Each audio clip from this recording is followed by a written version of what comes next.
So this is the end of Fate Grand Order. Is it terrifying in there? No, I don't think so. Everyone must play Fate Go eventually. The extra money finally stops. Happy rolling then. Oh, Lunar, no. There are no happy rolls. I did it. I finished the Grand Order series with its final installment, Fate Grand Order, the Grand Temple of Time. Until they release Fate Go 2, this series will go on forever because money! As always, it's up to me to change the name of this anime to something a bit more realistic. Solomon and the Legend of the Ten Rings, how not to summon a demon god. And finally, Fate, unlimited fan service. If you wish they would animate the first few singularities, no matter how bad they were, be sure to subscribe to my channel and join my Discord. Let me give you a satire synopsis of this anime, which does contain spoilers. This anime does require you to watch Fate, Zero, Stay Night, Unlimited Blade Works, Heaven's Feel, Apocrypha, First Order, Camelot 1 and 2, Absolute Demonic Battlefront, and play Fate Go, which I also have videos about. This anime begins by telling the story of Solomon, the man who got the 10 rings from Shang-Chi, which gave him omnipotence. After winning a Holy Grail war as a servant, he was granted a wish. I wish I could roll Merlin. Come on, Solomon, the Grail can't do the impossible. Now it's time to prepare for the final battle. Da Vinci gives Ritsuka his new super suit, while explaining how mystic codes allow him to summon up to 7 heroic spirits for only a moment of time by taking his nervous system and using it as a pseudo-magical servant. Got all that, Ritsuka? Yeah, I can summon any Pokemon I want. Mash's body is also at her limit, so if she goes on one more adventure, she'll die. Doctor, who is that? Hey, sweetie, we brought your personal hero Naofumi from the Grant-A-Wish Foundation. Who's coming to visit you then? What do you mean by that? Now it's time to travel to the Grand Temple of Time to beat Solomon and go home. Easy. You had to open your mouth, didn't you, Ritsuka? After arriving, they're given Da Vinci's newest invention, the Batmobile. The Batmobile! What the heck are those things?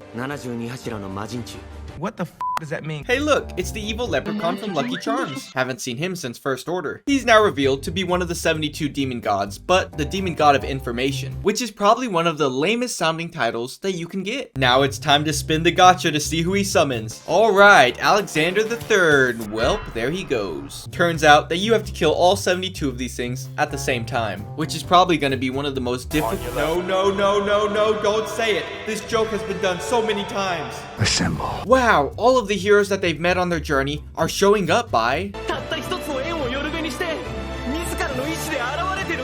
So basically plot in the power of friendship. Don't take this moment away from us. While they hold off the giant CGI tentacle monster, our heroes go to face the main villain. You can tell that he's the main villain because he has red eyes and Sakuna tattoos. But before they arrive, they must conversate to remind you just how much they've gone through together. She must be losing it. Why is she explaining this to me like I wasn't there? Very good, Mash. Now they arrive before the king of the demon gods, Gaetia, who gives some of the most generic villain dialogue I've ever heard. Mash, are you just gonna let him disrespect your husbando like that? Show him who's boss. Classic Mash, what are you gonna do with her? After turning into one of Ben 10's transformations, Nero appears, which is great, because the only reason I watch this anime is so that I can hear her say, Gaetia Thanos snaps him, because apparently he has the ability to just turn off Ritsuka's servants. After failing to turn Mash to the dark side, he decides to nuke them. Mash uses all of her power to block the attack, while holding a conversation for 1 minute and 30 seconds? Wow, this was truly an emotional scene. That really was a great finale for this character.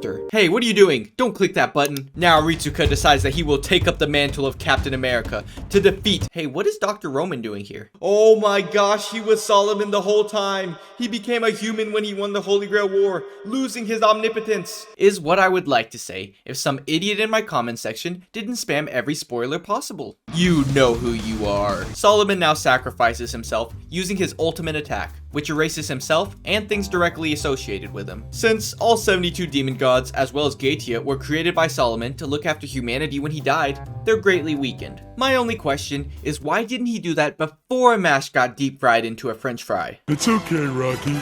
You go when you feel like it. Ritsuka gets a Super Saiyan transformation for the final fight, with all the other servants helping, yet Geitia is still beat by a falling rock. Wait, now he's back? What is this, Elden Ring? Is he starting his second health bar now? Time for a good old fist fight, and I'm really proud of Ritsuka. He finally landed his first punch. Too bad he was getting beat up by a guy with one arm. This looks like the end of Ritsuka. I wonder who's gonna take his hand. Oh my gosh, it's MASH. How shocking. They better give me a good explanation for this. Thanks, appreciate that. If you haven't played Fate Go or seen any of the other Fates, you're probably so lost right now. What do you mean, you people?